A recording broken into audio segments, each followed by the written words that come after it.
What a vibes! Welcome back to another episode of the Hoop Genius podcast, brought to you by NBA 2K23. Mo Mootsie and BJ Armstrong back once again. BJ, the NBA season continues to tick along. It's almost Christmas, which means it's almost New Year, which means it's almost February, which means it's almost All-Star, which means it's almost the trade deadline. So guess what we're going to talk about today? Oh, Mo, the trade deadline. I thought Oh, gosh. Okay, so, the trade deadline. Okay. Multiple sources have reported that the Spurs are once again opening their business on the trade market. The asking price continues for Jakob Poeltl to be a pair of first-round picks with limited protections. According to a pair of sources, the two teams most persistent about acquiring Poeltl are the Raptors and the Warriors. Now, Jakob Poeltl is a very underrated player. He is an elite shot blocking force on a defensive end. He can do a few nice things on offense too. And I think he would thrive on a contending team. He, of course, was part of the Kawhi Leonard trade. Him and DeMar DeRozan went over to San Antonio for Kawhi Leonard from the Toronto Raptors, who now want him back. And interestingly, the Golden State Warriors want to be in the mix, which seems to say we don't want to run with Draymond Green at the center for the rest of the season, and we don't want Kevon Looney as our starting big, so we're going to need to shore up our front court, which is pretty interesting, BJ. What are your initial thoughts on the involvement of the Warriors and the Raptors? Well, let's start with Toronto first, and then we'll get to the Warriors. Yeah. When you watch the Raptors play, I just watched them last night versus, I can't remember what I watched. I just watched so many games. Was it last night or the night before? It was the night before. It was against the Celtics. Yeah, the Celtics. So it's the Celtics. I watched them. It's obvious to me, and I know they got a couple guys out. You know, Precious, I believe, is out. Thaddeus Young, I believe, is out.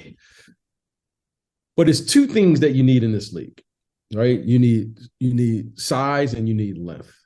Now, they have length. They have a bunch of guys, with the exception of the point guard over there, Van Fleet, that are 6'8", 6'9", 6'10", right? They have a bunch of guys like that. However, it's obvious in watching them that they don't have a big. So Poeltl makes perfect sense there. It makes perfect sense. I can understand why they would want a player like that.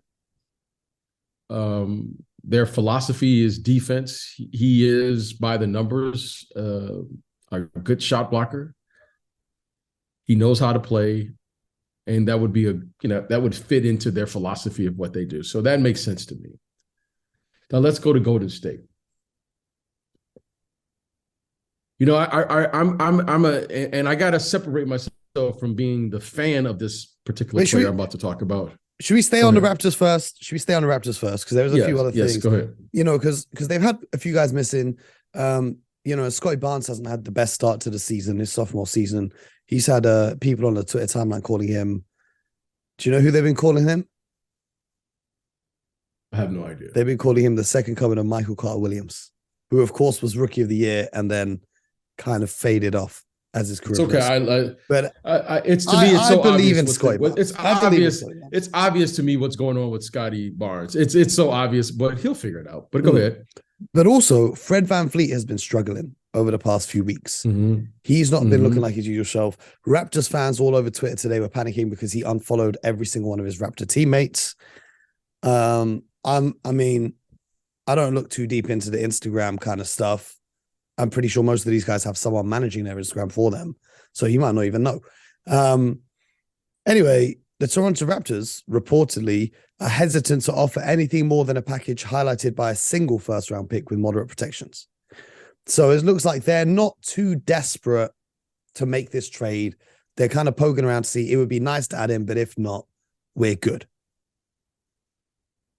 On the other hand, the Warriors, I wanted to say this before I let you continue, because this will allude to what you were talking about just then. The Warriors, on the other hand, are said to be primarily interested in finding a way to flip James Wiseman for Jakob Poeltl However, and this was really interesting to me, sources say the Spurs have indicated to the Warriors that they aren't interested in Wiseman as a centerpiece of a trade. And they're not high on Jonathan Kuminga either. Which is very, very odd to hear, considering, James Wiseman's drafts place in the draft, and he's not played that much since coming into the league.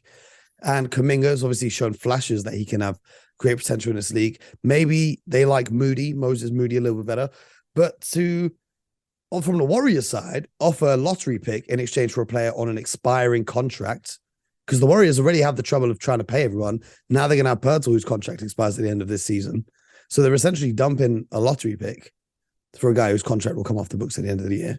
That's interesting to me. But also from the San Antonio side, they're full-on tanking. They might be the worst team in the NBA this season, and they wouldn't want to take a shot on Kuminga or Wiseman, and they wouldn't want to try and develop those guys. It was very confusing to me because I'm not sure how that exactly makes sense. Well, again, Mo, I think it's important for you to consider the source, first of all. There's nothing confused here. This is not accurate. This isn't the San Antonio Spurs saying this. This isn't the Golden State Warriors saying this. This is, as Mo put it, sources said. Sources say. Okay. So the thing that really upsets me most about this, okay, if I'm the Warriors and if I'm Wiseman, is what does it say about James Wiseman? This is a young kid. This young kid, for better or for worse, he has injuries well documented. He's come into a league and he's been thrust into a situation where, on one hand, he has been on a winning team. Mm-hmm. Kid has won an NBA championship. However, his growth, his individual growth, has been stunted because he hasn't had an opportunity like all young players need. I don't care who you are, right? Victor Wembanyama next year, they will need opportunities and reps to be able to play through their mistakes, to get caught up to speed here. There's no way to replace experience. However, what does this really say? Because at some point we run out of patience with the potential, and then suddenly they start labeling you. And I'm beginning to become concerned about this kid Wiseman, because he looks like a terrific talent from afar. I mean, I don't know. I'm not there in practice. But he is, at least from afar, he looks the part. He's 6'10". Well, he has the tools. He has all the tools and the potential to be an elite talent. But right now in the G League where he's been playing, he hasn't really shown that to the level that people are somewhat expecting. Well, I will say this, as a person who has scouted, I'm not currently scouting, true bigs will never prosper in the G League. Why? Because that is a guard-dominated league. It's a guard-dominated league. The league now, the NBA game is dominated by guards. We have, Mo, let's just call it like we see it. We have eliminated bigs in the NBA game. Mm-hmm. Why should I expect a big to go to the G League who is imitating the NBA game to suddenly go down there and just feed him on the post and say, "Big fella, take us to the promised land"? Like, okay, so let's stop that narrative right here, right now. Mm-hmm. That's a guard league. You're already playing 4 guards in the NBA, so they're probably playing 5 guards every night in the G League. Okay, okay. So now you have a true big playing in a guard-dominated league. I don't expect him to play well there, okay? Unlike us little guards, bigs need organization, and they need players that's going to get them the ball. And they need coaches who are going to play a brand of basketball that's going to get them touches because they can't pass to themselves unless you're Victor Wembanyama or Giannis or somebody like that. Okay. Mm-hmm. The other guys need players to throw them the ball. So I don't expect him to put up numbers down there. However, what I do expect is the adults, the coaches, and I expect the player to demand the ball, to demand that we continue this kid's art, if in fact that the kid shows up and wants it. Now, that's the part I don't know. But you can't tell me that if you had Akeem Olajuwon or Shaquille O'Neal and he was playing in the G League, that you're not going to maximize his time down there as whatever he's doing, right? Which is developing. They would crush anyone. Yeah, that's what I'm saying. I don't think Wiseman's in that caliber. But again, everyone at some point was 18, 19 years of age. That's the part of the NBA that I'm most concerned about is these kids, when Shaq was 18, 19, he was on a college campus. Akeem Olajuwon was on a college campus. Patrick Ewing, now these guys are playing with men, and now you're into a situation where they look like men. Well, he's 21 now, but he hasn't played full basketball. Like, he hasn't played the full season in 4 years. He only played, just talking about college campus, he only played 3 games at Memphis. And then he tore his meniscus during his rookie season and then faced numerous setbacks that kept him out. So he's not really played a full season of basketball in 5 years since he was 16 years old. Which, when you think about that, is crazy. No, it's not crazy. When you're 18, 19 years of age, when you're 18, 19 years of age, sorry about that, Will. When you're 18, 19 years of age, and you come into this situation, you build on experiences. Mm-hmm. Okay. That's what I mean. When you're 18, 19, and you make the decision to come here, you're building on experiences, and sometimes you're going to hit bumps in the road. I just think it's tough, especially in today's game, because we don't highlight bigs. Mm-hmm. That's my whole thing about, listen, I'm all about do whatever you got to do. I'm all for that. However, everyone is different, and these kids need time to mature into what the business they're walking into. And when I was 18, 19, it was important that I be around other people that are 18 and 19. I just happen to think from afar. I mean, you don't even have to know basketball. You can see this kid has incredible talent. However, he needs time to develop that talent. And right now, that hasn't happened for him. And suddenly now an injury, hasn't played, DNP CDs. He's questioning himself. And now he's in a situation where he's the number 2 pick in the draft and he finds himself in the G League. Bo, that's a lot to overcome. Now, what is he, 21 now? Mm-hmm. 21. Now, all of a sudden, now he's in a fight. That kid could very easily have been the number 1 pick in the draft just 2 or 3 years ago. Mm-hmm. If he stayed in college, he probably ends up being the number 1 pick in the draft, with the exception of this year. Okay, because Victor is going to be the number 1 pick. Well, I mean, like that year's draft as well. I mean, Anthony Edwards went number 1 to the Minnesota Timberwolves, who already had Karl-Anthony Towns as their big. So if another team had that number 1 pick, he could have been the number 1 pick. You never know. He was picked ahead of LaMelo Ball, who was an all-star last season. He was picked ahead of guys like Tyrese Halliburton, who we see having a great year.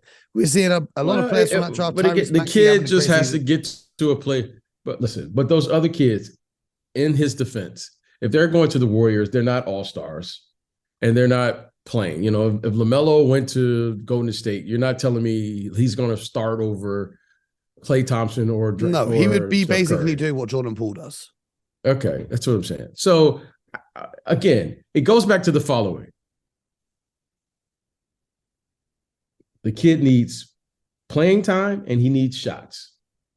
There's not a lot of playing time there in Golden State, and there are no shots, okay? Mm-hmm. So sometimes it's a bad fit. I just hope that this kid could somehow maintain the little confidence or the confidence that he has, knowing that he's got to get to someplace else. So, there's no place for him to play. I mean, that's the reality of the situation. It just is what it is. Mm-hmm. That kid needs touches, and that kid needs playing time. And right now, for better or for worse, they are in a playoff run, and neither one of those kids, you could say the same thing for the other kid, Kuminga. Kuminga could very well be a star player. Both of them could be star players. Moody could be a star player, but it's not going to happen there. It's just, let's just call it. It's not going to happen there for them. And when I say happen there, Steph Curry is he is the future. I mean, he is the star player there. Here's one thing I think about a lot. If the NBA draft was all done behind closed doors and the public never had any idea of who had what pick and which players were picked in which position, I think it would help guys like James Wiseman or Jonathan Kuminga. Because, for example, someone like Draymond Green, when he came into the NBA being a second-round pick, he never had the expectations on him. There are guys who are picked lower down in the draft who can play freely of expectations and pressure that the high picks that's not aren't privy to. Well, I would love to agree with you, Mo. I would love to think that players, and maybe they do. I have no idea. It seems like it's hard for me to believe it, but it's hard for me to believe that anyone has higher expectations for me that's higher than myself that I have for me. Like, it's hard for me to believe that someone thinks higher of me than I think of myself. Mm-hmm. That's hard for me to believe, but maybe it is. I don't want to believe that, Mo, because I'm a professional. Here's the thing. And I've been saying this for years. I've been saying this for 15, 20 years now. The NBA is not the place to come and develop. I'm just going to say it again for the last time. The NBA is not the place to come and develop. The difference between, because we're using his name, a player like a Draymond Green, because you used his name, and a young kid like a Wiseman. There was no development with Draymond Green. Mm-hmm. All the development had already happened 4 years in college. Michigan State. Okay. This is not the place to come to develop. When I started seeing people come up here talking about developing, this is when I said, oh, they're not ready to play. Mm-hmm. Last I checked, they called it professional basketball. Mm-hmm. Well, it's interesting you talk about that because, there's another player who's currently in the trade rumors that we talked about briefly yesterday, but that would be Cam Reddish, who was, he's only 23 years old. He's not had the easiest career so far. He was the 10th overall pick in 2019. He was on the Hawks. Things didn't go too great for him on the Hawks. Then he got traded to the Knicks and, he missed some time with injury last season, but this season he's looked pretty good in the games he has played. He had a couple bad games, and then like we talked about yesterday, he's out of the rotation. And now, reportedly, Cam Reddish's reps are working towards a trade after the team's failure to find him a role. What do you think about that situation with Cam? Because when he was in high school, he was looked at as maybe the best player that had come out of his draft class. And then he went to play on that Duke team, which I think it was with Zion and RJ. I think it was that year.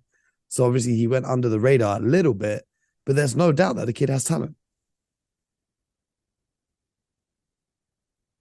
These two topics are tough for me, is because it just seems incredibly simple to me, like what the answer is. Perform, or let's move on. It just, like,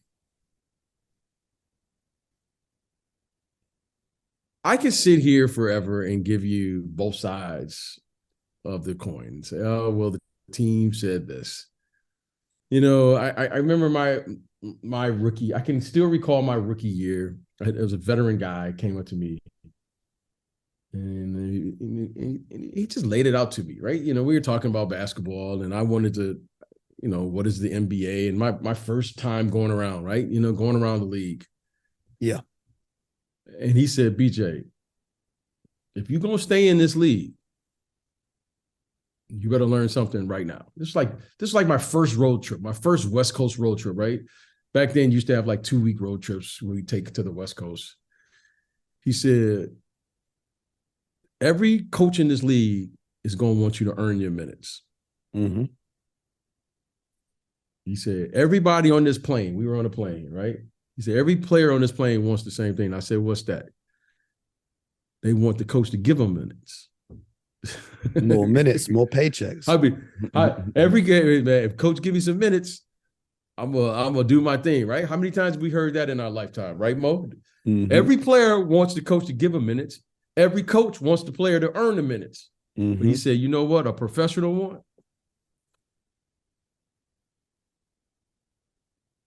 He said, what? I said, what's that? I said, what's that? A professional is going to work his minutes. You're a pro now.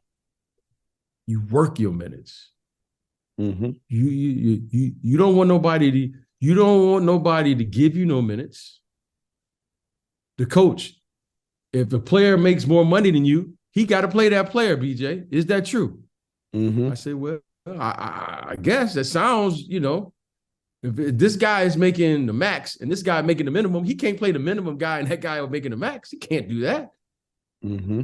So all of that earned minute stuff, you can take that out the window. He said, but if you are a true professional, you're going to work your minutes. You work your minutes. That's a pro. And that's the difference between the guys who make it and the guys who don't. I never forgot that. Now, what does that mean? James Wiseman right now and Cam Reddish right now, those guys are incredibly talented. Mm-hmm. Potential off the charts. You can't write up a better, if you said what a player is supposed to look like at the wing position, you could argue that Cam Reddish is the 6'8", incredible athlete, jump out of the gym, smooth jump shot, quick as a cat, Wiseman, big hands, 40 Yeah, inch it's like they've been built on NBA 2K and put into exactly. real life. Okay. Okay. All right. Now, right now, those guys, coaches all know this. Potential gets you fired. That's what. Mo, think about what we're saying right now. If those guys were playing and they weren't winning, guess what you're going to say next, Mo? Oh, he can't coach. Mm-hmm. Mm-hmm. It's not like we're saying these guys can't play. We're saying, man. So now that leads us to believe something's wrong with the player. Mm-hmm. So the thing for these guys is I would encourage, because I think both of those players are incredibly, incredibly talented. I mean, Mo, if I was in an organization, I'm calling Golden State and the Knicks right now. Like, how do I get in the Cam Reddish sweepstakes? Yeah. If I could get Cam Reddish and James Wiseman, man, sign me up. Feel pretty. Hey, Mo. Now, on paper, I feel pretty good. Mm-hmm. Okay, but I don't want to get so caught up with myself that I'm blinded, because I got to also think that Atlanta and the Knicks might know something that I don't know. Mm-hmm. And Golden State might know something that I don't know. Well, this is why I was confused that, this talking point we started on, that the Spurs don't want to trade for these guys, is because they've got nothing to lose at this point. The San Antonio Spurs are currently sitting at 6-18, the worst record in the Western Conference. They can take a shot on these guys, and if it doesn't pan out, it doesn't pan out. And if it does, then it's a win. Well, Mo, I'm gonna put your because you're gonna be a GM someday in this league. Who's the number one pick in the draft, Mo? Victor. Okay. So how are you gonna play Victor and Wiseman together? Well, you don't have to. You can just see how Wiseman plays to the end of this year. But you don't trade to lose a player for nothing in the end. Okay. Well, you're not thinking like a GM. Okay, you're not going to give away Portal, and then you're not going to wait. Listen, Mo, because you're the one that's going to sit in that seat. You're not going to give away Portal, and then take Wiseman, and then at the end say, "And for nothing." That's called. That means you don't like yourself. You're just going to fire yourself. Okay. You're not going to do that. Now, you're not going to do that one. Jakob Poeltl's contract expires, so either you're going to re-sign a veteran center to come off the bench and back up Victor Wembanyama, or you're going to have Wiseman, and then you're going to draft Victor, where you're not even guaranteed the number one pick. So it's not a sure thing that Victor comes to the Spurs. They might end up with a guard. They might end up with a different player. And then even if you do have Victor and Wiseman, I believe there is someone who dreams of an all 7-footer lineup and preaches the versatility of Victor Wembanyama. I'm pretty sure you can figure out a way using Victor's skill sets to mesh that with James Wiseman. Again, without us being there on a day-to-day basis, this is the part of the scout we don't know. That's why when I hear people saying this guy is that, you have to be there. You got to talk to the kids. What I do know about the NBA, which is a fact, we have devalued the bigs in this league. We've devalued them. We don't play bigs and even put them on the post anymore. Every big is out there on the perimeter playing stretch 4, stretch 5. I want Lauri Markkanen. I want that's what it is. You know, even I watched Dallas and Denver play last night. Like, I'm watching a center pass behind his back to a cutting Jamal Murray. Now, that was an incredible pass, okay? I watched Jokic pass behind his back to a cutting player at the three-point line. That's the NBA today. And I watched Reggie Miller go crazy. Oh, he may be the best passing big of all time. You know, everyone's of all time now, right? You know? Yeah. Now, James Wiseman, as far as I know, can't make that pass. So when I say I want 5 bigs, I got to have 5 players who can play multiple positions. Victor can do that. Giannis can do that. Bol can do that. KD can do that. James Wiseman is a big. You understand? There's a difference between a big and someone who's tall. This is a different player. Jokic is a big who also plays. I mean, he's like an anomaly. You know, you can't apply it to everyone. Joel Embiid is a big, but he's a little different as far as, I mean, I've never seen a guy that big do like Euro steps. Okay, maybe you have, Mo. I haven't. I haven't seen a guy that can play with his back to the basket and shoot threes and bring the ball up the court and Euro step around people. I mean, this guy is just, okay. James Wiseman doesn't look like a tall kid to me, like Porzingis. He looks and plays like a big man. He's screening and he's rolling. He's not looking like he doesn't look like he's comfortable to screen and pop. Like, he probably can do it, but he doesn't seem like that's where his bread is buttered at. So when I say, when you want to play with 5-7 footers, they're going to have to be multi-talented and be able to play multiple positions to be able to switch and defend and do multiple things, which James Wiseman doesn't appear to skilled enough to be as an offensive. That doesn't mean that he can't get down there and score in that box. It doesn't mean he can't do pick and roll to the dunker spot and shoot the baby's shot. It doesn't mean that he can't play and be a very productive player. But if you're saying you're going to play with a big in today's game, that's a very difficult thing to do now, Mo. No one's playing with that type of player, okay? So let's take your Boston Celtics. Yes. Okay. Who's the true big there? We don't have one. You do have a big. Rob Williams. And if you do have a big, he better be a shot blocker, rim protector. There we go. That's it. Rob Williams has 2 moves that I know about. He got the one-hand dunk and the two-hand dunk. Yeah. Alley-oop specialist. I haven't seen him do anything else. I don't think I've ever seen him shoot a. Stay tuned. The middy's coming along. Stay tuned. Yeah, I mean, have you ever seen him shoot? I've never seen him shoot. I don't think. I mean, I've watched every game, so I've seen a couple, but Okay. Al Horford now. He's a stretch 4 now. Yeah. Or a stretch 5, depending on whatever. Okay. That's what it is, Mo. Just call it what it is. James Wiseman, he's not there yet. And Al Horford, 16 years in the league? Mm-hmm. I remember when Al first came in this league. And to watch what he's turned himself into now in year 16 or 17 or whatever it is, it's really been an incredible thing to watch. I remember when Brook Lopez came in this league 15 years ago. Believe it or not, he was an all-star as a low post back to the basket scorer in Brooklyn. Okay. Now to watch him make 7 threes in the game, whoever would have thought that? Mm-hmm. So again, in today's game, James Wiseman, I'm not ready to write that off. I'm not ready to write, because these guys are talented. The game at some point will figure out how to utilize these bigs. However, the way the game is played, it doesn't emphasize big guys. Okay? Mo, it doesn't. I watched Bam Adebayo last night, right? Against my Detroit Pistons. Mm-hmm. Mo, the guy must have brought the ball up the court 20 times. Yep. James Wiseman's not ready to do that. Well, only time will tell.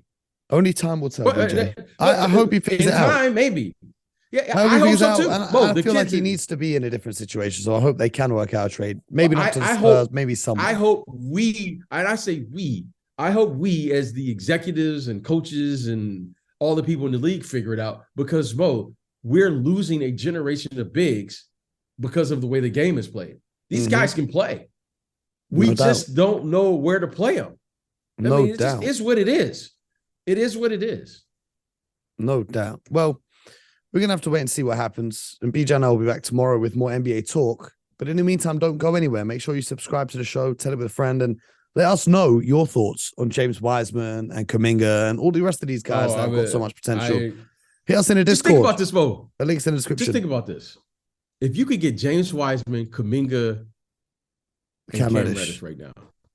Just think about that, Mo. Give me that for my rebuild. I take them all day. If you could get Cam Reddish, James Wiseman, and Kuminga right now, Mo, that's pretty good. Those are quality players that you say, maybe, I'm not saying they are, maybe those guys could become all-stars one day.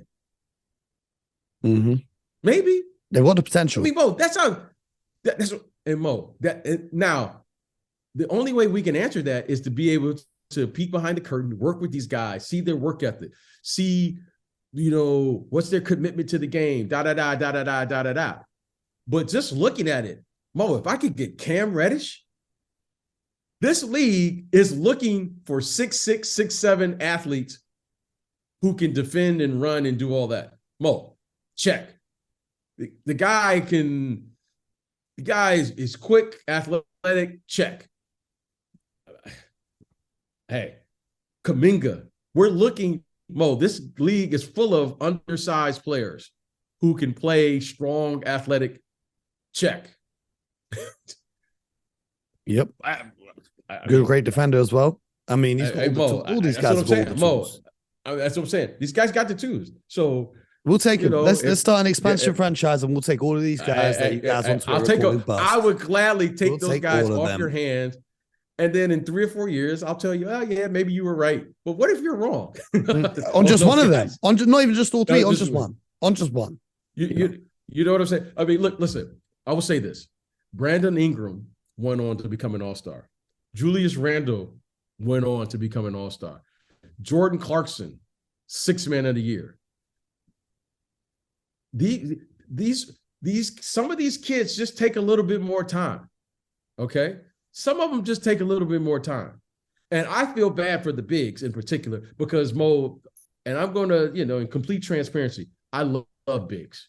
I was just born in this little body. I love me some bigs, okay? And now this kid, James Wiseman, Mo, I love bigs. And I'm telling you right now, I love me some bigs.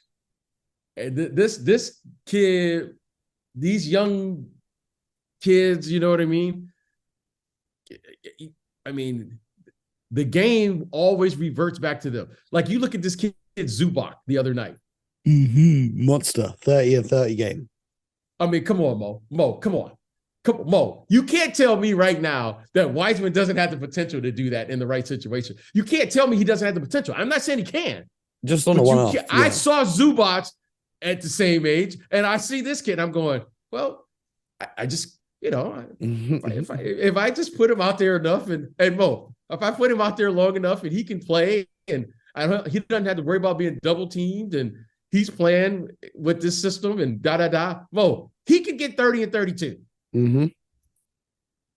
I'm not, but you got to find the right situation for you, because let me tell you something. He's not going to get 30 and 30 playing for the Warriors. I can tell you that. No doubt. You know what I'm saying, Mo? And both of them have a different style, different systems, different this.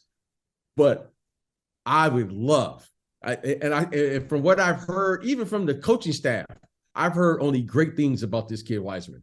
That's the thing. I've only heard great things about him and Kuminga. So, however, it is what it is. Mo, appreciate you asking. But I love, I just, and Mo, you're a big guy trapped in a little guy's body. I'm bigger than most normal people, but by NBA standards, I'm definitely not a big. But I wish that one day, I still hold out hope that I'm going to wake up one day and have grown to 7 foot tall, and I've just been 10 years late with my growth spurt. What's that guy? Tom Hanks. I watched Memphis play the other night. No. Have you seen the film? Have you seen the film where Tom Hanks wakes up one day and he's grown? Oh, yeah. That's what I need. That's my Christmas wish. No. I need to be 7 foot. You know who you are, Mo? It's this kid for the Memphis Kenny Lofton Jr. No, not Kenny. No, not Kenny Lofton Jr. No, that's not Lofton. His name is Roddy or something like that. Yeah, I know who you're talking about. Mo, that's you. Mo, that's you. You rang me to tell me this the other day. Mo, that kid is you. That's you every night. Fly into Memphis, suit it up, and then you fly back to London. No comment. Mo, I'm telling you, the guy looks at he acts like you. He looks like you. Mo, the guy, it's so funny, Mo. Yeah. David Roddy. You know who I'm talking about? Is that his name? Yeah. Roddy? David Roddy. Yeah. So is that really you, Mo? Is that you? You can tell us. I can't confirm or deny at this time. I can't confirm or deny. You have to stay tuned. If Memphis get to the finals and you don't see me covering the games, you'll know why. That's all I'll say. BJ, my man, I appreciate you. We'll catch up with you tomorrow, talk more basketball. Appreciate you guys tuning in. Don't go anywhere. Subscribe to the show, share it with your friends. And most importantly, get buckets.